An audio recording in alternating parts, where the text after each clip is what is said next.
الرجيم بسم الله الرحمن الرحيم الحمد لله رب العالمين والصلاة والسلام على أشرف الأنبياء والمرسلين النبي الممجد أبي القاسم محمد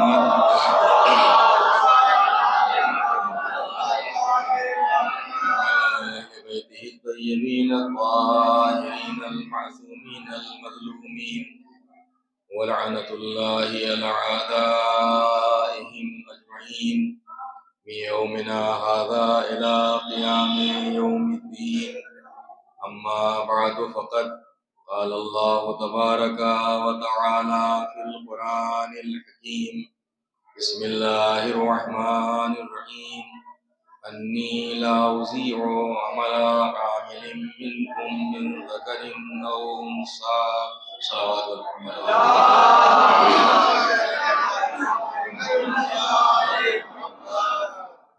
عالم بحر و بر کا خالق، اقلیم ارض و سما کا مالک، وہ خالق عادل جس نے ہر دور میں ہر زمانے میں بھٹکی ہوئی انسانیت کو راہ راست پر لانے کا انتظام فرمایا. انبیاء بھیجے، رسول آئے، کتابیں نازل کی. غرض یہ ہے کہ کوئی دقیقہ اس پروردگار نے اس انسان کی ہدایت کا باقی نہ رکھا. بڑا بدقسمت ہے انسان اگر اب بھی وہ ہدایت حاصل نہ کر سکے. صامت کتابوں کے ساتھ ناطق رسول اور چپ صحیفوں کی ترجمانی کے لیے بولتے ہوئے امام اسی نے ہر دور میں بھیجے. سلسلہ ہدایت کا آغاز حضرت آدم سے ہوا اور یہ نبوت و رسالت کا پاکیزہ ترین سلسلہ سرکار دو عالم مرسل اعظم حضرت محمد مصطفیٰ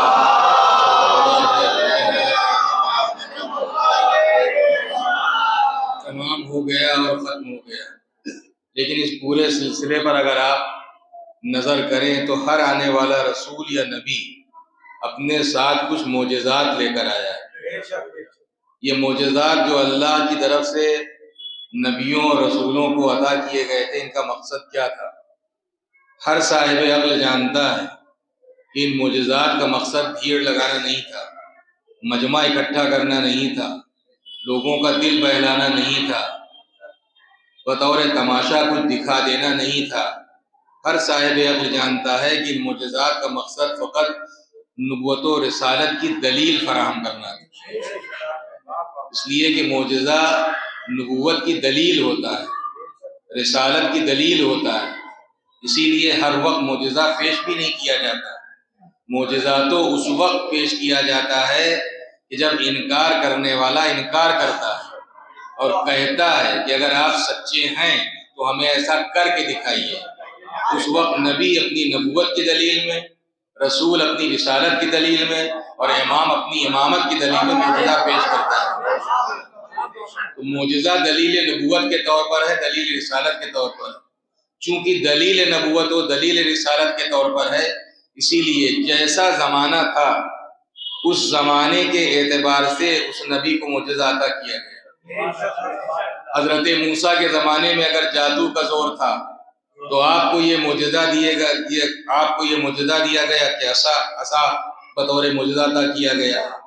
حضرت عیسیٰ کے زمانے میں اگر حکمت عروج پر تھی تو آپ کو یہ معجزات دیے گئے کہ آپ نابینا کو بینا کیا کرتے تھے، بیماروں کو شفا دیا کرتے تھے، بیماروں کو مردوں کو زندہ کیا کرتے تھے. اور یہ سارے معجزات قرآن مجید میں موجود ہیں. کسی بھی صاحب ایمان کو ان تمام معجزات کے بارے میں کسی قسم کے شک اور شبہ کی گنجائش نہیں ہے. صلوات بھیجیں محمد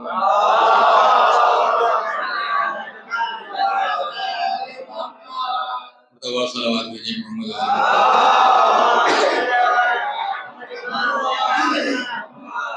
سارے معجزات سب حق بھی ہیں اور سچ بھی ہیں، لیکن پیغمبر اکرم نے جب تبلیغ اسلام شروع کی ہے تو اپنے اس حبیب خاص کو بھی پروردگار عالم نے متعدد معجزات سے نوازا ہے۔ بفیض مجالس آپ ان تمام معجزات سے آگاہ بھی ہیں اور باخبر بھی ہیں کہ اگر کبھی ڈوبے ہوئے سورج کی طرف اشارہ کیا وہ اپنے مرکز پر واپس آ گیا، چاند کی طرف اشارہ کیا چاند دو ٹکڑے ہو گیا، سنگریزوں کو اپنے ہاتھوں پر لے لیا، سنگریزیں تسبیح پروردگار کرنے لگے، دیوار کی طرف اشارہ کر دیا وہ اپنا رنگ بدلتی ہوئی نظر آئی، درختوں کی جانب سے گزر گئے، درخت تعظیم کے لیے جھک گئے۔ یہ بھی سارے معجزات حق اور سچ ہیں، لیکن بات اپنی جگہ پر ہے۔ اگر معجزہ نبوت و رسالت کی دلیل ہے تو یہ سارے معجزات پیغمبر اکرم کی نبوت و رسالت پر ان لوگوں کے لیے دلیل بن سکتے ہیں جنہوں نے اپنی آنکھوں سے سورج کو پلٹتے دیکھا، جنہوں نے اپنی آنکھ سے چاند کو دو ٹکڑے ہوتے دیکھا، جنہوں نے اپنی آنکھ سے پیغمبر کے ہاتھ پر پتھر کے ٹکڑوں کو کلمہ پڑھتے دیکھا۔ ہم جس دور میں پیدا ہوئے ہیں اس دور میں ظاہری طور پر نہ آج پیغمبر ہمارے سامنے موجود ہیں نہ ان میں سے کوئی ایک معجزہ موجود ہے، اور یہ سارے معجزات وقتی تھے۔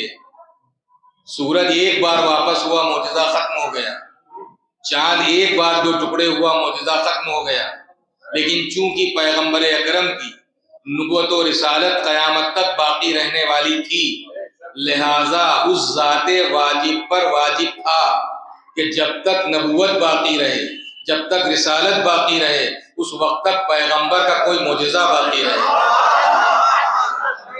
اور بس قیامت تک پیغمبر اکرم کے باقی رہنے والے معجزے ہی کو ہم قرآن کریم کہتے ہیں۔ صلوات بھیجیں محمد و آل محمد۔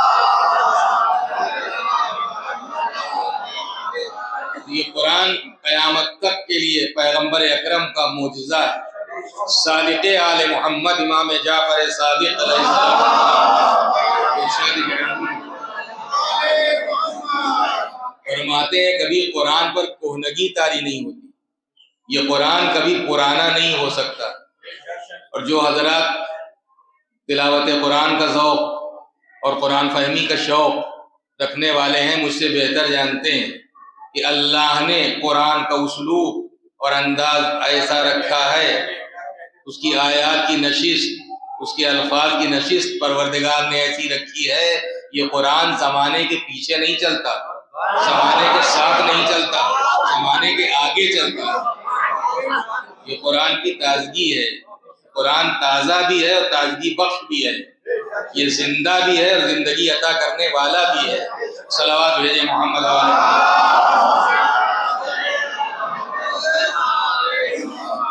کیونکہ یہ سارا دین اور اس دین کا آئین قرآن یہ پاگلوں کے لیے نہیں آیا ہے، یہ ناسمجھ انسانوں کے لیے نہیں آیا ہے، یہ جاہلوں کے لیے نہیں آیا ہے، یہ صاحبان عقل کے لیے آیا ہے، صاحبان شعور کے لیے آیا ہے۔ اسی لیے پورے قرآن کو آپ دیکھ جائیں، بسم اللہ کی بے سے لے کر والناس کی سین تک کہیں مطالبہ قرآنی یہ نہیں ہے کہ تم قرآن کو رٹتے کیوں نہیں، تم قرآن کو یاد کیوں نہیں کرتے، تم قرآن کو حفظ کیوں نہیں کرتے۔ دیکھیے حفظ قرآن کا ہم مذاق نہیں اڑا سکتے، ہمارے یہاں بھی معصومین کے ارشاد و فرمودات موجود ہیں، لہذا ہم اس کا مذاق نہیں اڑا سکتے کہ حفظ قرآن کی کوئی حیثیت نہیں ہے، لیکن بات اپنی جگہ پر ہے کہ پروردگار عالم نے قرآن کو فقط اس لیے نہیں نازل کیا کہ انسان طوطا بن کر رہ جائے، قرآن آیا ہے عقل انسانی کے دریچوں کو کھولنے کے لیے، قرآن آیا ہے ذہن انسانی کو، سوئے ہوئے انسان کو جگانے کے لیے، لہذا پروردگار عالم قرآنی آیات کو رکھنے کا حکم نہیں دیتا بلکہ سمجھنے کا حکم دیتا۔ افلا یتدبرون القرآن، تم قرآن میں تدبر کیوں نہیں کرتے؟ لیکن تدبر غور و فکر وہی کرے گا جو کم سے کم پہلے تلاوت کرنا جانتا ہو، جو تلاوت کرنا ہی نہیں جانتا وہ تدبر کیا کرے گا، کیا غور و فکر کرے گا؟ اسی لیے تم کی تدبر اور تفکر کے لیے تلاوت قرآن ضروری ہے، اور تلاوت قرآن کا سیکھنا ضروری ہے، اس لیے کہ ظاہر ہے کہ چاہے آپ امیر المومنین کے ارشادات میں دیکھ لیں، ائمہ معصومین کے ارشادات، پیغمبر اکرم کے ارشادات، کہ جب فتنے تمہیں گھیر لیں چاروں طرف سے تو اس وقت تم قرآن سے متمسک ہو جاؤ، یہی تمہیں نور عطا کرنے والا ہے، یہی تمہیں روشنی دینے والا ہے۔ اور اس دور غیبت امام میں قرآن مجید سے زیادہ معتبر ترین کتاب ہمارے پاس کوئی موجود ہے نہیں۔ لیکن ظاہر ہے یہ قرآن، میں نے عرض کیا کہ تدبر اور تفکر کی دعوت دیتا ہے، اور صاحبان تشریف فرمائے ماشاءاللہ حضرات پڑھے لکھے ہیں، 1 گھنٹے کی فکر کی کیا حیثیت ہے مذہب محمد و آل محمد۔ 1 گھنٹے کی صالح فکر 1 سال کی بے معرفت عبادت سے بہتر ہے۔ 1 سال کی بے معرفت عبادت ایک طرف، اور 1 گھنٹے کی صالح فکر، ایک ایسی فکر جو معرفت الہی کا ذریعہ بن جائے، معرفت رسول کا ذریعہ بن جائے، معرفت امام کا ذریعہ بن جائے، اور خود انسان کے اپنی معرفت کا ذریعہ بن جائے، اس لیے کہ خود شناسی ہی خدا شناسی کا ذریعہ ہے۔ صلوات بھیجیں محمد وآل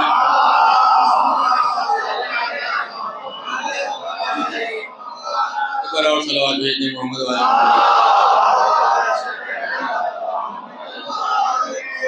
اب اسی قرآن مجید کے سورہ آل عمران کی ایک آیت کا درمیانی حصہ ہے جس میں ارشاد پروردگار ہے انی لا اضیع عمل عامل منکم من ذکر او انثی، کہ میں تم میں سے کسی بھی عمل کرنے والے کے عمل کو برباد نہیں کرتا، چاہے وہ عمل کرنے والا مرد ہو یا عمل کرنے والی عورت ہو، عمل کرنے والا مرد ہو یا عمل کرنے والی عورت ہو۔ کہ جسمانی لحاظ سے تو مرد عورت کے درمیان فرق ہے، ہمارے سامنے ایک ہیولہ، ایک ڈھانچہ آتا ہے، اسے مرد کہا جاتا ہے، تھوڑے سے فرق کے ساتھ ایک ہیولہ، ایک ڈھانچہ اور آتا ہے، اسے عورت کہا جاتا ہے۔ تو جسم کے اعتبار سے مرد و عورت کے درمیان فرق ہے، مگر روح کے اعتبار سے مرد و عورت کے درمیان کوئی فرق نہیں ہے۔ جو روح ایک مرد میں کام کر رہی ہے وہی روح ایک عورت میں کام کر رہی ہے۔ تو جسم کے اعتبار سے فرق ہے مگر روح کے اعتبار سے فرق نہیں ہے۔ اور جتنے بھی چاہے واجبات ہو یا جو بھی اعمال ہیں، ان سب کا تعلق، چاہے رذائل ہو چاہے فضائل، ان سب کا تعلق ہمارے جسم سے نہیں، ہماری روح سے ہے۔ میں سے کسی کا تعلق ہمارے جسم سے نہیں ہے، ہماری روح سے ہے۔ لہذا ایک نیک کام کا بدلہ اللہ کی طرف سے جتنا ایک مرد کو ملتا ہے اتنا ہی ایک عورت کو بھی ملتا ہے، اور ایک برے کام کی سزا جتنی مرد کو ملتی ہے اتنی ایک عورت کو بھی ملتی ہے۔ یہ نہیں ہے کہ صاحب یہ مرد ہے، انہوں نے اچھا کام کیا ہے لہذا ان کو دوہرا اجر ملے گا، اور یہ عورت ہے اس نے اچھا کام کیا اس کو ایک اجر ملے گا، ایسا نہیں ہے۔ مرد و عورت کے درمیان کوئی تفریق نہیں ہے۔ یہ تو دشمنان اسلام کے پروپیگنڈے ہیں، اور اس دور میں وہ کچھ زیادہ ہی ہو گئے ہیں۔ اسلام کے خلاف پروپیگنڈے آپ سنتے رہتے ہیں، جانتے ہیں کہ صاحب اسلام نے عورت پر بڑا ظلم کیا ہے، بہت ظلم کیا ہے، اسے گھر کی 4 دیواری میں محصور کر دیا، اسے پردے میں رکھا اور اس کا حق غصب کر لیا۔ دیکھیے مرد کو دوہرا حصہ دلوایا اور عورت کو ایک حصہ دلوایا گیا، یا سنتے رہتے ہیں۔ لیکن حقیقت یہ ہے کہ اگر آپ تجزیہ کریں تو میں سمجھتا ہوں کہ اگر آپ تاریخ کا مطالعہ کریں تو اسلام سے پہلے اس دنیا میں عورت کہیں نجیس العین سمجھی جاتی تھی، کہیں اس کی وراثت سے اس کو محروم کیا گیا تھا، کہیں وہ شوہر کے مرنے کے بعد اس کے ساتھ اس کو جلنا پڑتا تھا۔ یہ اسلام ہے کہ جس نے عورت کو ایک ایسا مقام دیا ہے، اگر یہ کہا جائے تو غلط نہ ہوگا کہ یہ تو اہل دنیا ہے، ورنہ اسلام نے تو عورت کو مثل قرآن جزدان میں رکھا تھا کہ دنیا ہے جس نے ناول بنا کے رکھ دیا۔ صلوات بھیجتے محمد والے صلوات بھیجتے محمد والے۔ لیکن یہ عورت کو ایک حصہ اور مرد کو 2 حصے کیوں دلوائے گئے؟ میں نے کہا کہ مرد و عورت کے درمیان کوئی فرق نہیں رکھا ہے، روح کے اعتبار سے، عمل کے اعتبار سے، عمل کی جزا کے اعتبار سے فرق صرف میں سمجھتا ہوں جو ایک حصہ عورت کو دلوایا جا رہا ہے وہ بھی لطف الہی ہے، وہ بھی کرم پروردگار ہے، اس لیے کہ مرد کے دوہرے حصے اس لیے رکھے گئے کہ اس کی ذمہ داریاں زیادہ ہیں، اس کی ذمہ داریاں زیادہ ہیں، تو جہاں ذمہ داری زیادہ ہے وہاں حق زیادہ دلوایا گیا، اور جہاں ذمہ داری کچھ ہے ہی نہیں پھر بھی ایک حصہ دلوایا جا رہا ہے یہ لطف الہی کے علاوہ اور کیا ہو سکتا ہے؟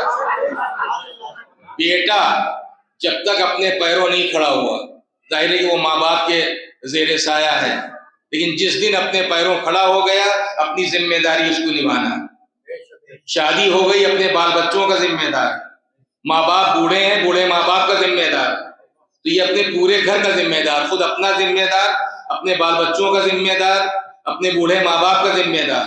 بیٹی جب تک باپ کے گھر میں ہے باپ ذمہ دار، جس دن شوہر کے گھر چلی گئی شوہر ذمہ دار، تو اس کے اوپر کوئی ذمہ داری شریعت نے عائد ہی نہیں کی ہے۔ تو ذمہ داری نہ ہونے کے باوجود اگر ایک حصہ دلوایا جا رہا ہے تو یہ تو لطف الہی ہے۔ وہاں بیٹے کو 2 حصے اس لیے دلوائے گئے، ذمہ داریاں دوہری کیا تہری ذمہ داریاں ہیں، یہاں کوئی ذمہ داری ہے ہی نہیں، لہذا ایک حصہ دلوایا گیا۔ یہ ظلم نہیں ہے بلکہ حقیقت میں یہی عدل ہے، یہی انصاف ہے، کیوں اسلام دین عدل ہے۔ صلوات بھیجنے محمد وعلیہ محمد۔ اور اب ہو سکتا ہے کسی کے ذہن میں سوال پیدا ہو کہ ٹھیک ہے، عورت کو مذہب نے ایک مرتبہ دیا ہے، ایک درجہ دیا ہے، ایک مقام دیا ہے، لیکن ہم دیکھتے ہیں کہ تاریخ ہدایت میں نہ کوئی عورت نبی ہے، نہ کوئی عورت رسول ہے، نہ کوئی عورت امام ہے۔ کوئی عورت نبی نہیں، کوئی عورت رسول نہیں، کوئی عورت امام نہیں ہے، اور یہ حقیقت بھی ہے۔ لیکن میں سمجھتا ہوں کہ پوری کی پوری تمام کے تمام صنف نسواں کے فخر کے لیے یہی کیا کم ہے، اگرچہ عورتوں میں کوئی نبی نہیں، رسول نہیں، امام نہیں، مگر کیا یہ فخر کے لیے کم ہے کہ ان کی گود کے پالے ہوئے نبی ہوئے ہیں، ان کی آغوش کے پروردہ رسول ہوئے ہیں، ان کے پروان چڑھائے ہوئے امام ہوئے ہیں۔ اور یہ صحیح ہے کوئی عورت نبی نہیں ہے مگر شریک کار نبوت ہے، رسول نہیں ہے مگر شریک کار رسالت ہے، امام نہیں ہے مگر شریک کار امامت ہے۔ صلوات بھیجے محمد وعلیہ محمد۔ اور بہت ہی انتہائی درخشاں تاریخ ہے تاریخ نسواں۔ ایک طرف اگر مردوں کی تاریخ ہے تو دوسری طرف عورتوں کی تاریخ، خواتین کی تاریخ، بہت ہی درخشاں چمکتی ہوئی تاریخ۔ اور اس تاریخ میں سب سے پہلے جس بی بی کا کردار ہمارے سامنے ابھر کر آتا ہے وہ ہے حضرت ابراہیم کی زوجہ اور حضرت اسماعیل کی مادر گرامی جناب ہاجرہ، اور واقعاً اللہ پر بھروسہ رکھنے کی بہترین مثال، اللہ پر بھروسہ رکھنے کی بہترین مثال، اس لیے کہ اللہ نے اعلان کر دیا وَمَن يَتَوَكَّلْ عَلَى اللَّهِ فَهُوَ حَسْبُهُ، جو بھی اللہ پر بھروسہ کر لے اللہ اس کے لیے کافی ہے۔ شرط یہ ہے کہ انسان اپنے مالک پر بھروسہ کر کے تو دیکھے۔ یہ تو ہمارے جیسے جاہل اور بے معرفت لوگ ہیں کہ ہم اسباب پر بھروسہ زیادہ کرتے ہیں، مسبب الاسباب پروردگار پر بھروسہ کم کرتے ہیں۔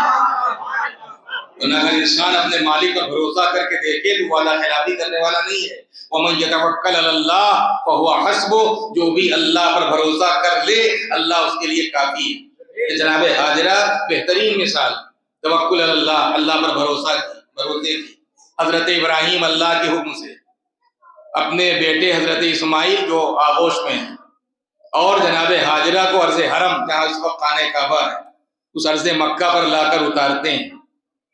بے آب و گیاہ وادی غیر ذی زرع کا مطلب یہ ہے، خود لفظ استعمال کیا جناب ابراہیم نے کہ پروردگارہ میں ایک وادی غیر ذی زرع میں اپنی ذریت کو چھوڑ کر جا رہا ہوں، یعنی ایک ایسی وادی کہ جہاں نہ ہریالی ہے، نہ کوئی سبزہ ہے، نہ پانی ہے، نہ شجر سایہ دار ہے، دور دور تک نہ آدمی نہ آدمزاد، کوئی بستی نہیں، ویرانے کا ویرانہ، جہاں تک نظر جاتی کوئی آبادی نہیں، اور اس میں صرف چند روٹیاں اور کچھ پانی دے کر حضرت ابراہیم جب واپس جانے لگے، حکم تو یہ کہ واپس آؤ، جب جانے لگے تو ایک سوال کیا جناب ہاجرہ نے کہ کس کے سہارے مجھے چھوڑے جا رہے ہیں،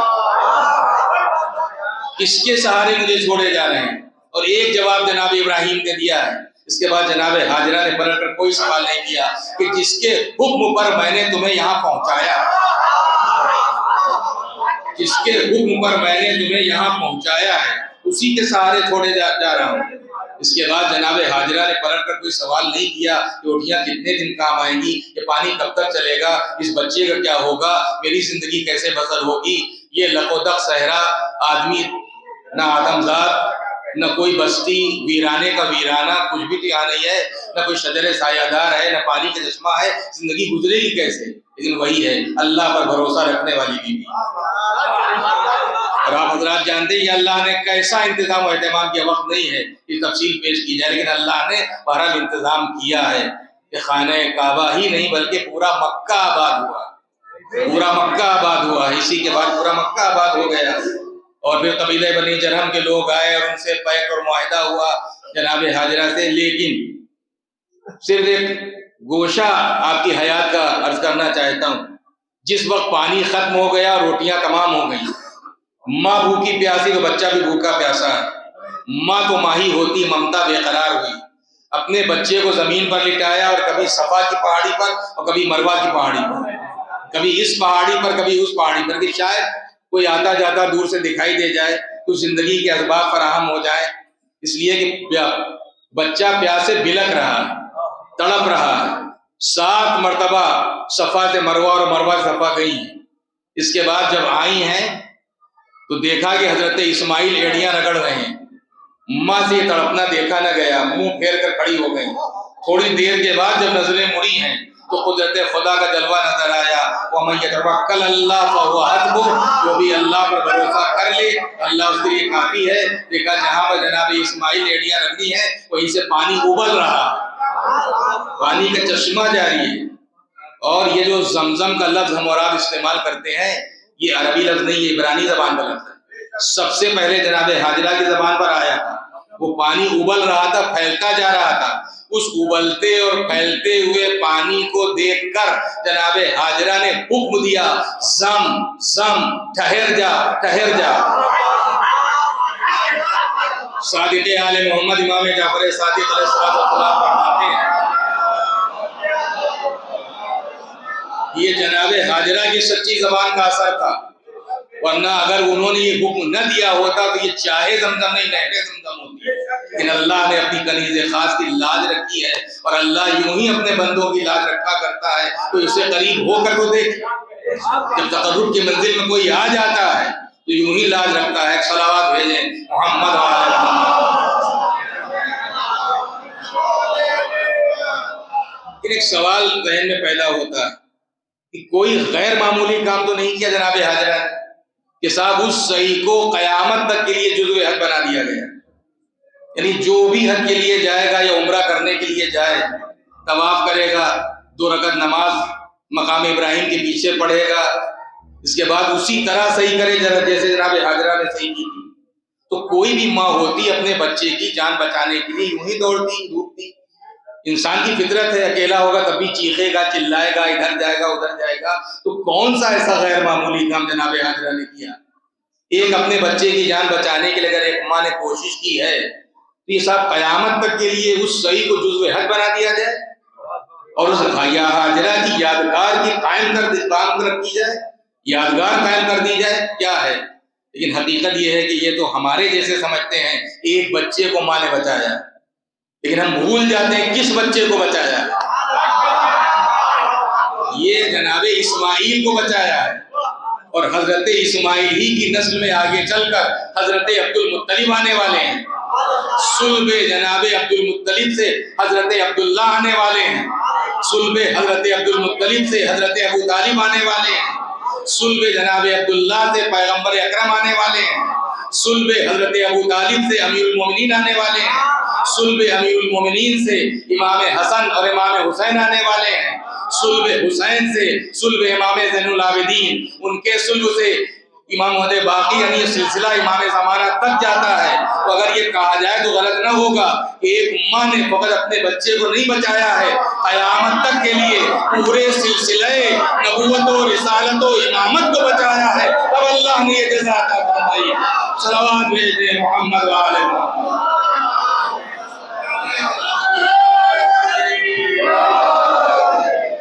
صلوات اور بھیجیں محمد وعلی محمد۔ قیامت تک کے لیے پورے سلسلے نبوت و رسالت و امامت کو بچایا، اور اگر حضرت اسماعیل نہ ہوتے تو آگے چل کے جناب قصی کہاں ہوتے، حضرت عبد المطلب کہاں ہوتے، حضرت عبداللہ کہاں ہوتے، حضرت ابو طالب کہاں ہوتے؟ پورے سلسلے کو چونکہ باقی رکھا، بچایا، اس لیے اللہ نے یہ اجر عطا کیا۔ یہ جناب حاضرہ، اس کے بعد جب تاریخ نسواں کا ایک دوسرا ورق ہم پلٹتے ہیں، پھر ایسی بیوی ہمارے سامنے آتی ہے کہ اپنے ماحول میں اپنے دین کو سلامت رکھنا، اپنے دل کو نور ایمان سے منور رکھنا، اپنے دامن کو دولت ایمان سے مالا مال رکھنا بہت آسان ہے، لیکن ایک ایسا ماحول جہاں شوہر خدائی کا دعویٰ کرنے والا ہو، لیکن ایک ایسے ماحول میں اپنے ایمان کو بچانا، اپنے ایمان پر باقی رکھنا، یہ جناب آسیہ کا کردار ہے۔ جناب آسیہ کا کردار ہے۔ دیکھیے تاریخ کے کچھ رشتے آج بھی ہماری سمجھ میں آتے نہیں ہیں۔ ہمارے جیسے سوال کرتے ہیں اگر جانتے تھے شادی کیوں کر لی، جانتے تھے شادی کیوں کر لی، لیکن اہل دنیا کی مصلحتیں اور ہیں اور اللہ کی مصلحت اور ہے۔ ایک چیز ہے حجت تمام ہونا، حجت تمام ہونا بھی ایک چیز ہے، تو اللہ بھی چاہتا ہے کہ حجت تمام ہو جائے۔ تم رشتہ کر سکتے ہو مگر رشتہ ہی کر سکتے ہو، رشتے کو ثمردار نہیں بنا سکتے۔ رشتہ کرنا تمہارا کام ہے، اولاد دینا ہمارا کام ہے۔ تم کتنے ہی رشتے کرو لیکن ہم اولاد ہونے ہی نہیں دیں گے۔ صلوات بھیج دیں محمد والے۔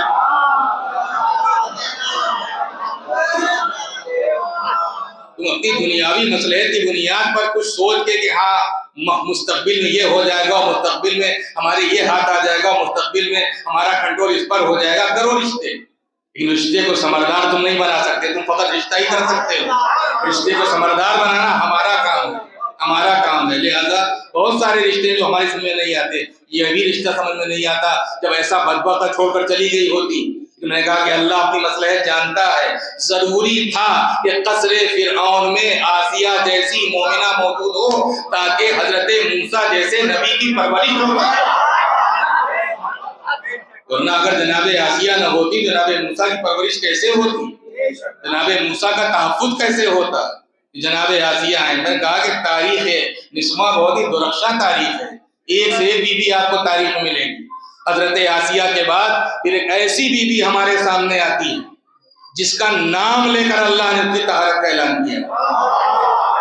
پورے قرآن مجید میں کسی کا نام لے کر یوں اللہ نے فضیلت نہیں بیان کی جس طرح مادر حضرت عیسیٰ جناب مریم کی فضیلت بیان کی۔ نام لے کر طہارت کا اعلان کیا، یا مریم ان اللہ اصطفاک وطہرک واصطفاک علی نساء العالمین۔ یا مریم ان اللہ اصطفاک، اے مریم تمہیں اللہ نے چن لیا ہے، منتخب کر لیا ہے۔ یا مریم ان اللہ وطہرک، اور تمہیں پاک و پاکیزہ قرار دیا ہے۔ واصطفاک علی نساء العالمین، اور تمہیں عالمین کی عورتوں میں منتخب کر لیا ہے، تمہیں عالمین کی عورتوں میں چن لیا ہے۔ اور پھر یہی جناب مریم ہے کہ اللہ نے ان کو صدیقہ کا لقب دیا ہے، قرآن مجید ہی میں ہے۔ حضرت عیسیٰ کا ذکر ہے، اس کے بعد ہے امہ صدیقہ، اس کی ماں صدیقہ ہے۔ اہل دنیا کا کسی عورت کو صدیقہ کہنا اور ہے، اور اللہ جب کسی کو صدیقہ کہے، اللہ کو صدیقہ کہنا اور ہے، لیکن وہی عورت کم سے کم صدیقہ کا لقب پا سکتی ہے جو کم سے کم مریم مزاج ہو، کم سے کم مریم جیسی ہو، تب وہ جا کے اللہ کی نظر میں صدیقہ ہو سکتی ہے۔ ورنہ اہل دنیا کی صدیقہ اور ہوتی ہے، اللہ کی صدیقہ اور ہوتی ہے۔ صلوات بھیج دیں محمد وآل محمد۔ اور جس وقت جناب عیسیٰ کی ولادت ہوئی ہے اور یہودیوں نے گویا دامن جناب مریم پر دھبا لگانے کی کوشش کی اور وہ آئے تو آپ نے حکم خدا سے اشارہ کر دیا، خاموشی کا حکم تھا، اشارہ کر دیا اس گہوارے جھولے کی طرف جس میں حضرت عیسیٰ ہیں، قریب آئے، اور جناب عیسیٰ نے کیا کہا؟ ہونا یہ چاہیے تھا اصولی طور پر کہ جب جناب مریم کے دامن کردار پر وہ دھبا لگا رہے تھے تو جناب عیسیٰ اگر قدرت خدا سے گویا ہوئے تھے تو انہیں کہنا چاہیے تھا کہ میری ماں صاحب طہارت ہے، میری ماں صاحب عصمت ہے، میری ماں صاحب عفت ہے۔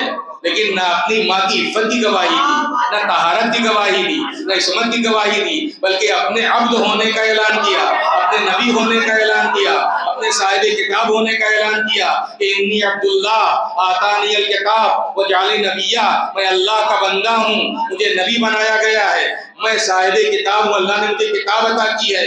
یہ اعلان کر کے گویا واضح کر دیا جو عبدیت کی منزل پر ہوگا، جو نبی ہوگا، جو صاحب کتاب ہوگا، اس کی ماں صاحب عفت بھی ہوگی، صاحب عصمت بھی ہوگی، صاحب طہارت بھی ہوگی۔ صلوات بھیجیں محمد وعلى ایک بار اور صلوات بھیجیں۔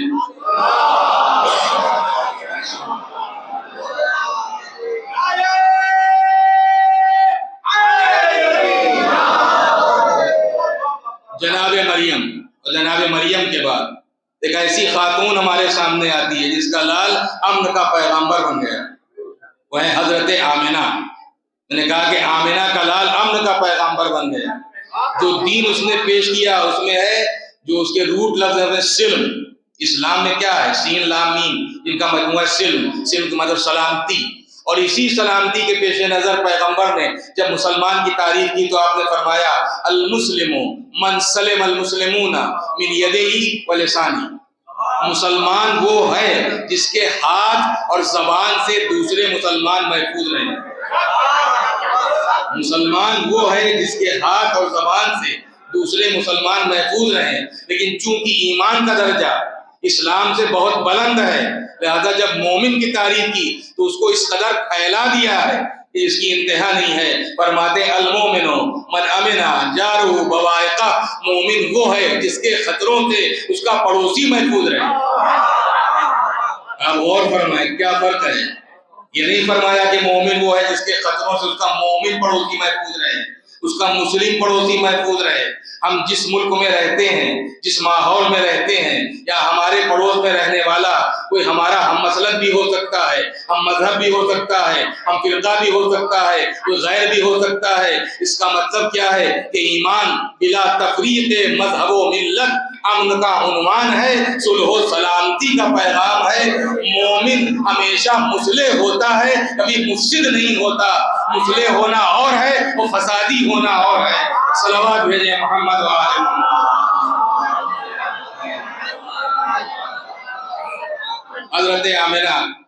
حضرت آمنہ کے بعد پھر تاریخ نسواں کا جب ہم ورق پلٹتے ہیں تو ایک ایسی بیوی ہمارے سامنے آتی ہے جس نے واقعاً پیغمبر اکرم کو ایک بھتیجے، یتیم بھتیجے کی صورت میں نہیں پالا، ایک شہزادے کی صورت میں پالا، اور وہ ہیں مادر امیر المومنین جناب فاطمہ بنت اسد۔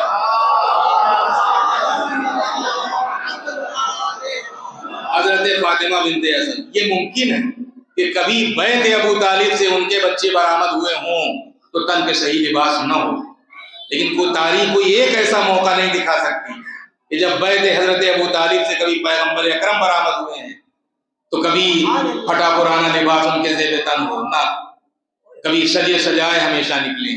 اس کا مطلب یہ ہے کہ ایک یتیم کی حیثیت میں نہیں پلے ہیں، بیت ابو طالب میں پیغمبر ایک شہزادے کی حیثیت میں۔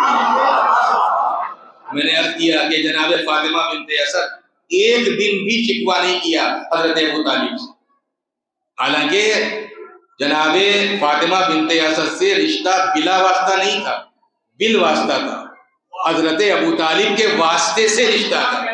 چونکہ وہ چچا ہیں، یہ چچا کی زوجہ ہیں، لہذا رشتہ ہے، تو بال واسطہ رشتہ، بلا واسطہ رشتہ نہیں ہے، بال واسطہ رشتہ۔ لیکن ایک دن بھی شکوہ نہیں کیا کہ پال تو میں بھی رہی ہوں، میں بھی اس قدر محبت کرتی ہوں، شفقت کا برتاؤ کرتی ہوں، کسی قسم کی پریشانی دشواری ہونے نہیں دیتی، لیکن یہ کون سی محبت ہے کہ آپ میرے بچوں کو اپنے بھتیجے پر قربان کرنے کے لیے تیار؟ ایک دن بھی شکوہ نہیں کیا۔ اور ظاہر ہے کچھ ایسی محبت پیغمبر اکرم کو دی ہے کہ جس وقت آپ کا مدینے میں انتقال ہوا اور مولا علی روتے ہوئے مسجد میں گئے، یا رسول اللہ میری ماں رخصت ہو گئی، تو آپ نے فرمایا کہ یا علی وہ صرف تمہاری ماں نہیں تھی بلکہ میری بھی ماں تھی، یا علی وہ صرف تمہاری ماں نہیں تھی بلکہ میری بھی ماں تھی۔ اور آپ سنتے رہنے سے تذکر ہے کہ آپ نے اپنا پیراہن خاص جناب فاطمہ بنت اسد کے کفن کے لیے دیا، اپنا کرتا دیا ہے، خاص جنازے میں شریک ہوئے، کاندھا دیا ہے، اور مشہور یہ لہر تیار ہوئی تو پہلے خود لیٹے اور آواز دی زمین قبر ہوشیار میری ماں تجھ میں آرام کرنے کے لیے آ رہی، زمین قبر ہوشیار میری ماں تجھ میں آرام کرنے کے لیے آ رہی ہے۔ دفن میں شریک ہوئے، اس کے بعد دفن کرنے کے بعد قبر پر بیٹھے، پھر دعائے مغفرت کی ہے جناب فاطمہ بنت اسد کے لیے۔ لیکن حقیقت یہ ہے کہ اللہ جسے رکھے اسے کون چکھے، جسے وہ عزت دے اسے کوئی ذلیل نہیں کر سکتا، اور جسے وہ ذلیل کر دے اسے کوئی عزت نہیں دے سکتا، جسے وہ بلند کر دے اسے کوئی پست نہیں کر سکتا، اور جسے وہ پست کر دے اسے کوئی بلند نہیں کر سکتا۔ آج حضرت ابو طالب کے ایمان پر بحث ہوتی ہے، اور ظاہر ہے کہ صاحبان کی تشریف فرما ہے، یہ شاخسانہ بنی امیہ کے دور تک آپ کو نہیں ملے گا تاریخ۔ حضرت ابو طالب کے ایمان پر بحث بنی امیہ کے دور میں نہیں ملے گی آپ کو، یہ صرف حسد کی بنیاد پر یہ شاخسانہ چھیڑا ہوا بنی عباس کا ہے۔ یہ دور بنی عباس میں شاخسانہ صرف حسد کی بنیاد پر چھیڑا گیا، اور آپ جانتے ہیں کہ ہر شریف سے ہر کمین کو حسد ہوا کرتا ہے، ہر شریف سے ہر کمین کو حسد ہوتا ہے، لہذا وہ درجہ و مرتبہ و فضیلت بنی ہاشم کی بھائی نہیں، لہذا ایک شاخسانہ یہ ہے کہ ہم بھی تو ہیں۔ لہذا یہ جناب ابو طالب کے ایمان پر بحث شروع کر دی گئی کہ وہ تو ایمان ہی نہیں لائے تھے۔ اس کے بعد میں حدیثیں بھی وضع کر دی گئیں، روایتیں بھی گڑھ لی گئیں، وہ بھی سب سنا دیا گیا۔ میں لیکن میں کیا کہ اللہ جسے عزت دے اسے کون ذلیل کر سکتا ہے؟ کمال ہے، کمال ہے۔ دیکھیے جھوٹ بولنے والا کبھی حافظہ نہیں رکھتا۔ ارے جب ایک طرف حضرت ابو طالب کے لیے گڑھ لیا تھا تو جناب فاطمہ بنت اسد بھی کچھ گڑھ لیتے، لیکن پوری امت اسلامیہ اتفاق رکھتی ہے جناب فاطمہ بنت اسد کے ایمان پر، کہ حضرت فاطمہ بنت اسد صاحب ایمان تھی، کوئی اختلاف نہیں کسی بھی فرقے میں۔ جتنے بھی مسلمانوں کے فرقے ہیں وہ سب جناب فاطمہ بنت اسد کے ایمان پر اتفاق رکھتے ہیں، متفق ہیں۔ لیکن ظاہر ہے کہ جب جناب فاطمہ بنت اسد کے ایمان پر سب متفق ہیں، یعنی وہ مومنہ ہیں، تو ماشاءاللہ سے احکام شرعی کے جاننے والے بھی موجود ہیں۔ آپ خود جانتے ہیں کہ اگر مرد و عورت یا زوجہ اور شوہر میں سے کوئی ایک نے اسلام قبول کیا، ایک مومن ہے، اور ایک دوسرا جو ہے وہ مومن نہیں ہے، تو کیا حکم ہے؟ کیا یہاں طلاق ہی ہے؟ طلاق نہیں ہے، یہاں عقد کا فسخ ہو جانا ہے کہ اگر وہ رشتہ ہو بھی گیا تھا، اب ان میں سے ایک ایمان لے آیا اور ایک ایمان نہیں لایا تو طلاق کی ضرورت نہیں ہے، یہ رشتہ خود بخود ختم ہو جائے گا۔ کیوں؟ رشتہ ایمان اور ایمان کے بیچ ہوتا ہے، تو یہ رشتہ ایمان اور کفر کے درمیان ہوتا ہی نہیں، رشتہ کبھی ایمان اور کفر کے درمیان نہیں ہوتا۔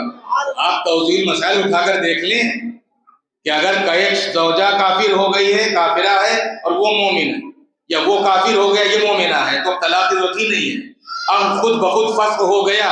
تو اگر جناب فاطمہ بنت اسد مومنہ تھی اور یہ ہے کہ جناب ابو طالب معاذ اللہ ایمان نہیں لائے تھے، تو پیغمبر اکرم کو کبھی تو اپنی چچی سے کہنا چاہیے تھا کہ چچی آپ کا ہمارے چچا سے کوئی رشتہ نہیں رہا، آپ مومنہ ہو چکی وہ ایمان ہی نہیں لائے۔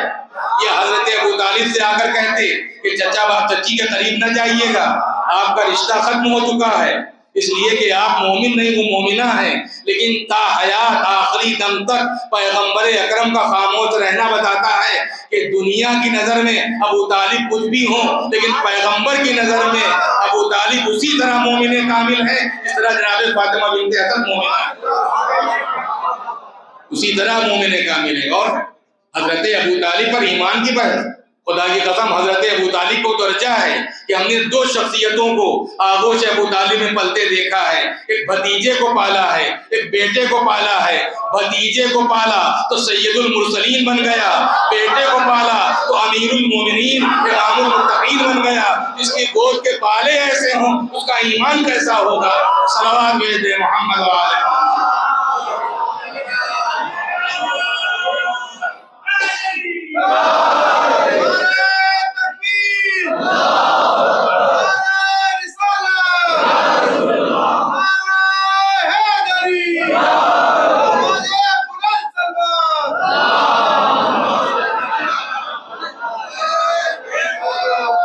جناب فاطمہ بنت اسد تاریخ ہے، جناب فاطمہ بنت اسد کے بعد تاریخ ایک ایسے موڑ پر پہنچتی جہاں ایک ایسی صاحب ایثار بی بی مادر حضرت فاطمہ الزہرا سلام اللہ علیہا جناب خدیجہ الکبریٰ،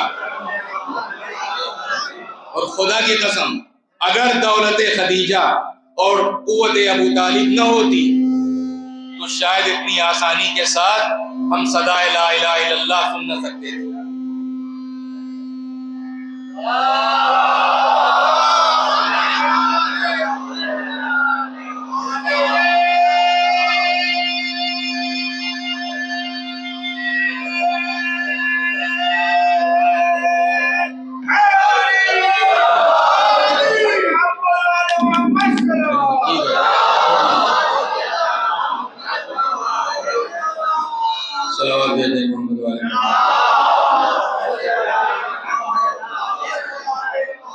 ایک طرف حضرت ابو طالب کی قوت اور دوسرے حضرت خدیجہ کی دولت ملکۃ العرب کہلاتی تھی۔ صاحب ناسخ التواریخ نے لکھا ہے کہ 1000 اونٹ آپ کے پاس ایسے تھے اس زمانے میں جب آپ کا تجارتی مال مکے سے شام لے جاتے تھے۔ 1000 اونٹ آپ کے پاس ایسے تھے جو آپ کا تجارتی مال مکے سے شام لے جاتے تھے، ملکۃ العرب کہلاتی تھی۔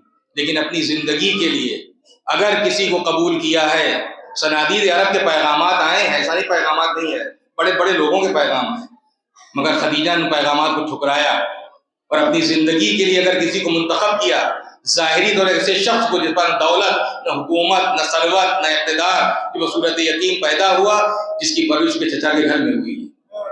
لیکن میں سمجھتا ہوں کہ پہلے حسن سلوک جناب خدیجہ نے کیا ہے۔ عام طور پر ہمارے ہاں جب شادی ہوتی ہے تو نسبت میں یعنی رشتہ لڑکے کے یہاں سے لڑکی کے یہاں جاتا ہے عام طور پر، لیکن یہاں نظر یہ آتا ہے کہ جناب خدیجہ کے یہاں سے رشتہ پیغمبر کے یہاں گیا، پیغمبر کے یہاں سے پہلے رشتہ جناب خدیجہ کے یہاں نہیں آیا۔ لیکن میں سمجھتا ہوں کہ پہلا حسن سلوک ہے جناب خدیجہ نے کیا ہے، اس لیے اگر کہیں پیغمبر کے یہاں سے رشتہ حضرت خدیجہ کے یہاں گیا ہوتا تو کوئی بھی بکا ہوا مورخ یہ لکھ سکتا تھا کہ دولت خدیجہ کی لالچ میں محمد نے شادی کا پیغام دیا ہے، لیکن جب شادی کا پیغام ادھر سے نہیں ادھر سے ہے تو کردار خدیجہ آواز دے رہا ہے، نہ محمد کو میری ضرورت ہے نہ میری دولت کی ضرورت ہے، پاکیزگی و طہارت کے لیے مجھے محمد کی ضرورت ہے اور میری دولت کو محمد کے مشن کی ضرورت ہے۔ اس کے بعد جب عقد کے بعد بیت الشرف میں آئی ہیں پیغمبر اکرم کے، تبلیغ اسلام کا سلسلہ جاری و ساری ہے۔ ایک دن پیغمبر جب آئے دیکھا جناب خدیجہ نے کہ آنکھوں میں آنسو، چہرے کا رنگ بدلا ہوا ہے۔ عرض کرتی ہیں خدا کے رسول میں آپ کو کس حال میں دیکھ رہی ہوں؟ پیغمبر نے فرمایا خدیجہ میرے چاہنے والے فاقے کر رہے ہیں، فاقوں میں زندگی بسر کر رہے ہیں۔ جس کے بعد آپ نے حکم دیا دولت کس دن کام آئے گی۔ مشہور یہی کہ ایک طرف جناب خدیجہ کی اور دوسری طرف پیغمبر اکرم، اتنے زر و جواہرات اکٹھا ہو گئے کہ نہ جناب خدیجہ پیغمبر کو دیکھ پا رہی تھی نہ پیغمبر جناب خدیجہ کو دیکھ پا رہے ہیں، اور یہ ساری دولت اسلام کی راہ پہ خرچ ہوئی ہے۔ احسان فراموش ہے وہ مرد مسلم جو امیر المومنین کے پدر بزرگوار حضرت ابو طالب کا احسان بھول جائے، اور احسان فراموش ہے وہ شخص جو مادر فاطمہ الزہرا جناب خدیجہ کا احسان بھول جائے۔ ساری دولت اسلام کی راہ پہ قربان ہو گئی۔ میں نے کہا ایثار کرنے والی ایسی بیوی آپ کو تاریخ میں دوبارہ نہیں ملے گی، ایسی ملکۃ العرب، ایسی صاحب دولت و ثروت۔ لیکن جب اپنی زندگی کی آخری سانس لی ہے جناب خدیجہ نے تو ایک اونٹ کی کھال کے علاوہ کچھ باقی نہیں۔ اپنی زندگی کی آخری سانس ایک اونٹ کی کھال پر لی جناب خدیجہ نے۔ ساری دولت کہاں چلی گئی؟ یہ سب اسلام کی راہ پہ خرچ ہو گئی جناب خدیجہ۔ اور اس کے بعد پھر ظاہر ہے کہ تاریخ جب آگے بڑھتی ہے تو اب وہ بھی ہمارے سامنے آتی ہے کہ جو کامل و اکمل و مکمل ہے ہر لحاظ سے، بیٹی کے لحاظ سے تو کامل و اکمل و مکمل، زوجہ کے لحاظ سے تو کامل و اکمل و مکمل، اور ماں کے لحاظ سے کامل و اکمل و مکمل، وہ ہیں صدیقہ طاہرہ حضرت فاطمہ الزہرا سلام اللہ علیہا۔ اور وقت نہیں ہے کہ تفصیل پیش کی جا سکے، 3 کردار جناب ماں، 18 سال کی مختصر عمر، ایک بیٹی کی حیثیت سے، ایک زوجہ کی حیثیت سے، اور ایک ماں کی حیثیت سے۔ میں نے کہا کامل و اکمل و مکمل کردار، ماں کا بھی، زوجہ کا بھی، بیٹی کا بھی۔ بیٹی ایسی کہ باپ کہے ام ابیہا، یہ اپنے باپ کی ماں ہے، یعنی نسل پیغمبر کی بقا کی ضامن بن گئی جناب فاطمہ زہرا۔ آج جتنے بھی سادات کرام ہیں دنیا میں، یہ سب ایک طرف جناب فاطمہ زہرا ہی کی تو اولاد ہیں، اور جناب فاطمہ پیغمبر ہی لفظ دیگر ہے۔ اگر بنیاد کہا جائے، حقیقت میں نام اور پیغام دونوں کی بقا کی ذمہ دار جناب فاطمہ زہرا۔ اور پھر یہی نہیں، صحیح ترمذی کی روایت بھی ہے، اذا دخلت فاطمہ، ایک بار کا ذکر نہیں ہے، جب بھی کبھی بھی بزم پیغمبر میں شہزادی تشریف لاتی ہیں تو پیغمبر سراپا تعظیم کے لیے اٹھتے ہیں، اور فقط تعظیم کے لیے اٹھتے نہیں ہیں بلکہ استقبال کے لیے آگے بڑھتے ہیں، بیٹی کا ہاتھ پکڑتے ہیں، بیٹی کے ہاتھ کو بوسہ دیتے ہیں، اس کے بعد اپنے مقام پر لاتے ہیں، جس جگہ خود بیٹھے ہوتے ہیں اس جگہ بٹھاتے ہیں۔ یہ صدیقہ طاہرہ کا مقام، اور ظاہر ہے کہ اب پیغمبر کا عمل ہمارے اور آپ کے لیے، پوری امت کے لیے کیا ہے؟ جو بھی پیغمبر نے عمل کیا ہے وہ دو حالتیں ہیں، یا واجب ہوگا ہمارے لیے یا سنت ہوگا۔ پیغمبر یہ جو عمل کر رہے ہیں، اگر بیٹی کی حیثیت سے تعظیم کی ہوتی تو امت کی ہر فرد پر اپنی بیٹی کی تعظیم یا واجب ہوتی یا سنت ہوتی، لیکن اپنی بیٹی کی تعظیم ہمارے اوپر نہ واجب ہے نہ سنت، تو پیغمبر کے اس عمل پر عمل کیسے ہو؟ اس کا مطلب یہ ہے کہ بیٹی کی حیثیت سے تعظیم نہیں ہے، اس منصب کی تعظیم ہے جو اللہ کی طرف سے فاطمہ زہرا کو ملا ہوا ہے۔ لہذا اب امت کی ہر فرد پر اپنی بیٹی کی تعظیم واجب نہیں ہے، لیکن تعظیم فاطمہ الزہرا ہر فرد پر واجب ہے، تعظیم جناب فاطمہ زہرا واجب ہے۔ اور پھر میں نے کہا بیٹی ایسی، پیغمبر فرماتے ہیں کہ جب میں تبلیغ کر کے تھکا ہوا گھر میں آتا تھا، کبھی پتھر کھائے ہوئے، کبھی زخمی حالت میں، اور میں اپنی بیٹی کے چہرے کو دیکھتا تھا تو مجھ میں جوش تبلیغ پیدا ہوتا تھا۔ اللہ اکبر، کیا کہنے پیغمبر کہ جب میں تبلیغ کر کے آتا تھا اور اپنی بیٹی فاطمہ کے چہرے کو دیکھتا تھا تو مجھ میں جوش تبلیغ پیدا ہوتا تھا۔ آپ بھی کوئی بھی کام کرنے والے ہیں، جاب ہے آپ کا یا کچھ بھی کام کرتے ہیں، یہ ممکن ہے کہ تھکے تھکائے گھر میں آئے، دن صبح گئے ہوئے شام کو واپس آئے، نواسے آ گئے، نواسی آ گئی، پوتی پوتے آ گئے، بیٹا بیٹی آ گیا، یہ ممکن ہے کہ تھکن کا احساس نہ ہو اپنے دل کے ٹکڑوں کو قریب دیکھ کر، لیکن کیا یہ بھی ہے کہ جس کام سے آپ اس کام پر واپس چلے جائیں؟ یہ بھی دل چاہے گا؟ کیا فرما رہے پیغمبر کہ جب میں اپنی بیٹی فاطمہ کے چہرے کو دیکھتا تھا تو مجھ میں جوش تبلیغ پیدا ہوتا تھا۔ اگر یہ کہا جائے تو غلط نہ ہوگا، گویا فاطمہ کا معصوم چہرہ زبان حال سے آواز دے رہا تھا، بابا گھبرائیے گا نہیں، آپ جو مذہب جس اسلام کو آپ پتھر کھا کے کانٹوں پر چل کے پھیلا رہے ہیں، میں ضمانت لیتی ہوں چاہے میری پوری نسل ختم ہو جائے، خدا کی قسم نہ آپ کا نام مٹنے دوں گی نہ آپ کا پیغام مٹنے دوں گی، آپ کا نام بھی باقی رہے گا اور آپ کا پیغام بھی باقی رہے گا۔ بیٹی کی حیثیت سے، اس زوجہ کی حیثیت سے کیسی زندگی، ایک رات گزری ہے صرف مولا کے گھر میں، شہزادی کو صرف ایک رات گزری ہے، اور شاید جب صبح ہوئی ہے پیغمبر سے مولا کی ملاقات ہوئی، شاید دنیا کی کسی خسر نے اپنے داماد سے یہ سوال نہ کیا ہوگا۔ سب سے پہلا سوال مولا علی سے پیغمبر نے کیا ہے کہ یا علی تم نے فاطمہ کو کیسا پایا، یا علی تم نے فاطمہ کو کیسا پایا؟ اور مولا نے بھی وہ جواب دیا کہ پورا کردار جناب فاطمہ دنیا کے سامنے نکھر کر آ گیا، یا رسول اللہ میں نے فاطمہ کو عبادت پروردگار میں اپنا معین و مددگار پایا، میں نے عبادت پروردگار میں فاطمہ کو اپنا معین مددگار پایا ہے۔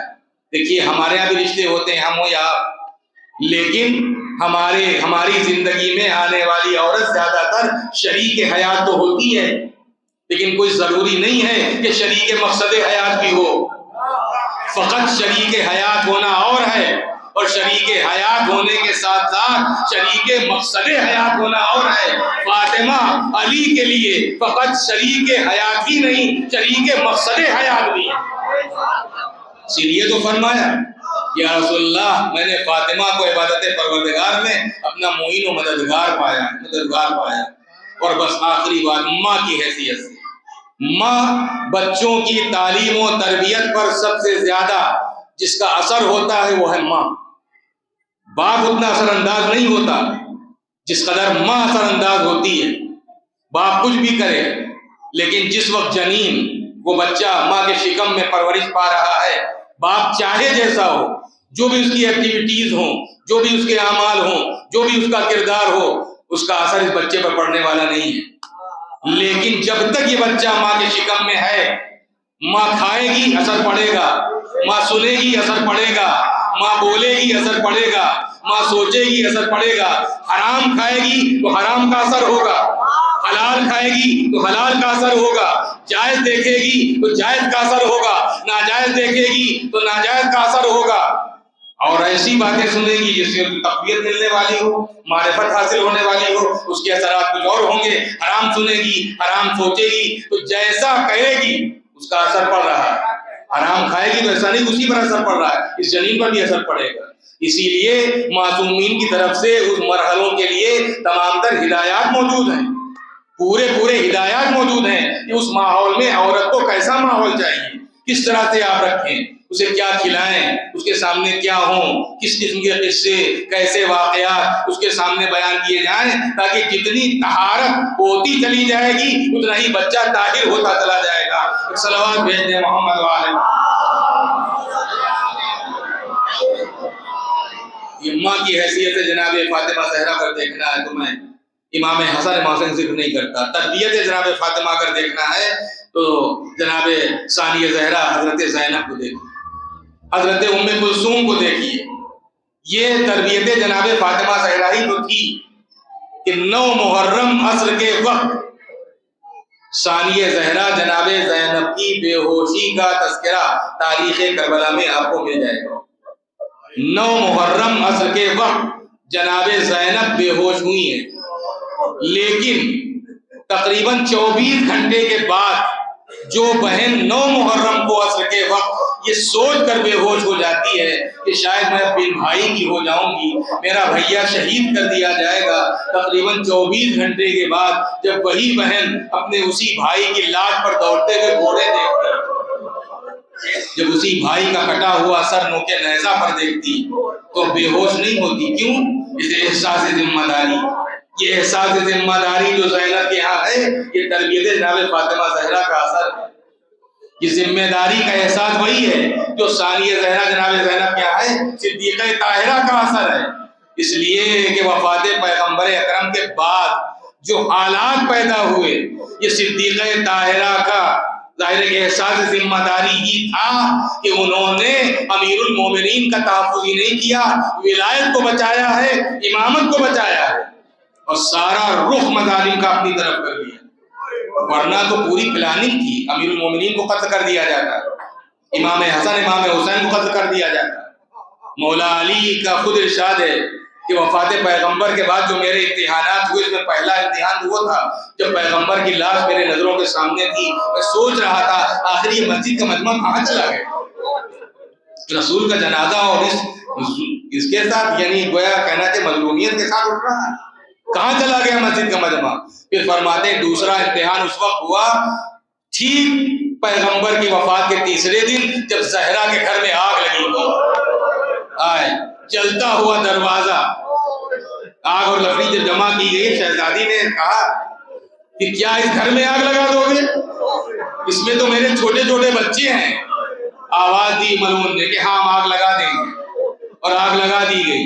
جلتا ہوا دروازہ بی بی کے اوپر گرایا گیا، بی بی پہلے چاہتی تھی دروازے کو روکے رہے، آپ نے باقاعدہ طور پر دفاع کیا ہے، لیکن جب اس پر پیر چلائے گئے اور پھر اسے ڈھکیلا گیا، دروازہ گرا، جلتا ہوا دروازہ جب بی بی کے اوپر گرا ہے تو آپ در اور دروازے کے دیوار اور در کے درمیان آ گئی، آواز دی فضا میری مدد کرو، میرا بچہ شہید ہو گیا، عجیب اللہ، فضا میری مدد کرو، میرا بچہ شہید ہو گیا، عجیب اللہ۔ اس کے بعد آپ گری، لیکن اس کے بعد جس وقت یہ ظلم دیکھا ہے اور آپ کے شانے پر، آپ کے بازو پر تازیانہ لگایا گیا، تازیانہ لگایا گیا، امیر المومنین اس وقت برداشت نہ کر سکے، اٹھے، اس ظالم کا گریبان پکڑا، اسے پٹخا، اور اسی عالم میں کوئی 6-7 لوگ نہیں تھے بلکہ اچھی خاصی تعداد تھی جو فاطمہ کے گھر میں آ گئی،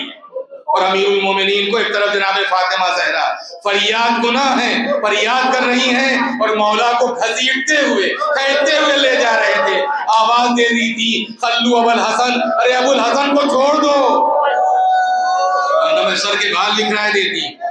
یہ بھی ہے کہ آپ نے فرمایا کہ اگر نہیں چھوڑو گے میں قبر پیغمبر پر، بابا کی قبر پہ جا کے ان کا پیراہن اپنے سر پہ رکھ لوں گی، بد دعا کروں گی۔ مولا کو معلوم ہوا، جناب سلمان کو بھیجا، سلمان جا کے فاطمہ سے کہو انہیں میرے حق کی قسم، قبر پیغمبر پر نہ جائیں، انہیں میرے حق کی قسم۔ اور یہ سب اسی دین کی بقا کے لیے تھا۔ ورنہ آپ یاد رکھیں کہ مولا علی کی تلوار میں زنگ نہیں لگ گیا تھا، ان کے بازوؤں کا کسبل کہیں چلا نہیں گیا تھا، لیکن یہ صرف دین کی بقا کے لیے۔ اور یہ شہزادی کا کارنامہ ہے کہ تحفظ دین کے لیے، تحفظ امامت و ولایت کے لیے سارے مظالم کو رخ اپنی طرف کر لیا۔ اور رسول کی بیٹی 75 دن یا 95 دن کے اندر اس دنیا سے یہ کہتی ہوئی رخصت ہو گئی، صبت علی مصائب لو انہا صبت علی الیام سرن لیالیا، کہ بابا آپ کے بعد تو ایسی مصیبتیں پڑی ہیں کہ اگر یہ مصیبتیں دنوں پر پڑتی تو اندھیری راتوں میں تبدیل ہو جاتے۔ اجرکم اللہ۔ اور کیا شہزادی کی حیثیت تھی مولا علی کی نظر میں، برابر آپ مصائب سنتے رہے، چند گوشے